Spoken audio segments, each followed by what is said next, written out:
আসসালামু আলাইকুম। আমরা এখন আছি ঢাকা মেডিকেল কলেজ হাসপাতালে, সেই অসহায় মায়ের পাশে।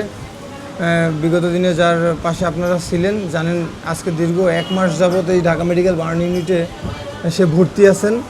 একটা ফোড়া হয়েছিল মাথায়, সেখান থেকে পোকা পর্যন্ত তার মাথায় বাসা বেঁধেছিল। মাথার 3 ভাগের 2 ভাগটাই পুরো খেয়ে ফেলছে বললেই চলে পোকায়। একটা জীবন্ত মানুষ এভাবে রাস্তায় পড়ে থাকবে না দেখতে সহ্য করতে না পেরে তাকে ঢাকা মেডিকেল কলেজ হসপিটালে ভর্তি করায় বার্ন ইউনিটে। সেখান থেকে তার মাথায় প্লাস্টিক সার্জারি করা হয়েছে।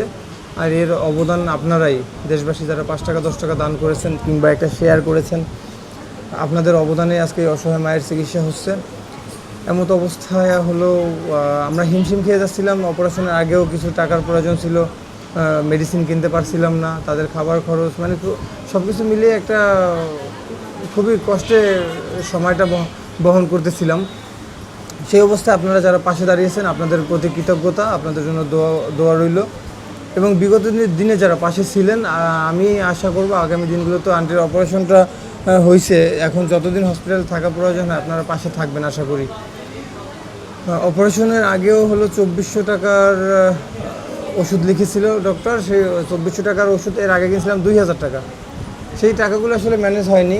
এক ভাই আসলে সেই সময় এগিয়ে আসছেন এবং অপারেশনের পর যখন বেড়ে দেয় তারপরেও কিছু ইনজেকশন লিখছে, ওষুধ লিখছে, সেই ওষুধের টাকা পয়সাও ম্যানেজ করতে পারেনি। সেই পোস্টগুলো দেওয়ার পরে ঢাকা এক ভাই, প্রবাসী ভাই, সে টাকা পাঠিয়েছেন 1259 টাকা। সেখান থেকে সরকার ভ্যাট ট্যাক্স কাটছে 30 টাকা।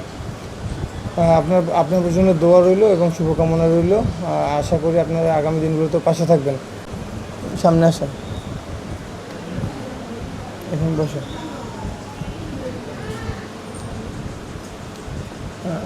আজকে হলো এই আঙ্কেল, তার হাজব্যান্ড, সে আমাকে ফোন করে। তার কাছে আসলে ডক্টর যখন ওষুধ লিখে দিছে, সে ওষুধ কেনার টাকা ছিল না তার কাছে। আমি ফোন পেয়ে আমি সাথে সাথে ছুটে আসি। আমার ডিউটি আছে, নাইট ডিউটি, আমার বেবিটারও জ্বর, তারপর আমি হসপিটালে ছুটে আসি। আসলে এরাও তো অসহায় মানুষ, কিছু করার নেই। আপনারা বিগত দিনগুলোতে এদের পাশে ছিলেন। আজকে একটা মাস যাবতে অসহায় মা চিকিৎসা করাচ্ছে ঢাকা মেডিকেলে, তার মাথার প্লাস্টিক সার্জারি হয়েছে। আপনারা পাশে ছিলেন, আপনাদের প্রতি কৃতজ্ঞতা। দেশবাসীর জন্য আপনার কিছু বলার আছে আঙ্কেল? বা এই যেই ভাই বিদেশ থেকে টাকা পাঠাইছে, জানেন বিদেশে অনেক কষ্ট করে টাকা ইনকাম করে, সেই ভাই আপনার জন্য 1000 টাকা পাঠায়, বা যেই 5 টাকা পাঠাক সেটা কষ্টের টাকা, তার জন্য দোয়া করবেন। আমরা গরিব মানুষ, আমরা দোয়া ছাড়া আর কিছু করতে পারি না। হ্যাঁ, আশা করি আমরা সুস্থ ভালো থাকি, আমরা দোয়া করি। আমি কিছু করতে পারবো না, কিন্তু 5 ওয়াক্ত নামাজ পড়ে আমরা দোয়া করবই। যাই হোক, আপনাদের কাছে একটা রিকোয়েস্ট, মানে এটা ফ্রিলি বলি, সেটা হলো আপনারা যদি চায়ের দোকানে বসেন তাও কিন্তু চায়ের আড্ডায় 20 টাকা খরচ করেন। এই অসহায় মায়ের পাশে দাঁড়ান, আপনার কাছে ভিডিওটা পৌঁছাবে, মানে আপনি এই অসহায় মায়ের জন্য 5 টাকা দান করেন, তার চিকিৎসাটা যেন আমরা করাতে পারি। এই অসুস্থ মা সুস্থ হলে অন্তত বলতে পারবেন যে এই মাটাকে আমি 5 টাকা দান করেছি, সেই 5 টাকা দানে আজকে অসুস্থ মা সুস্থ। আপনাদের কাছে রিকোয়েস্ট, ভিডিওটা শেয়ার করবেন, পর্যাপ্ত শেয়ার করবেন।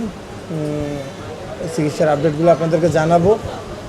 আপনারা এই অসহায় মায়ের চিকিৎসার আপডেট পেতে সর্দার ভাই রনি ইউটিউব চ্যানেল এবং ফেসবুক পেজটার সাথেই থাকবেন আশা করি। আসসালামু আলাইকুম।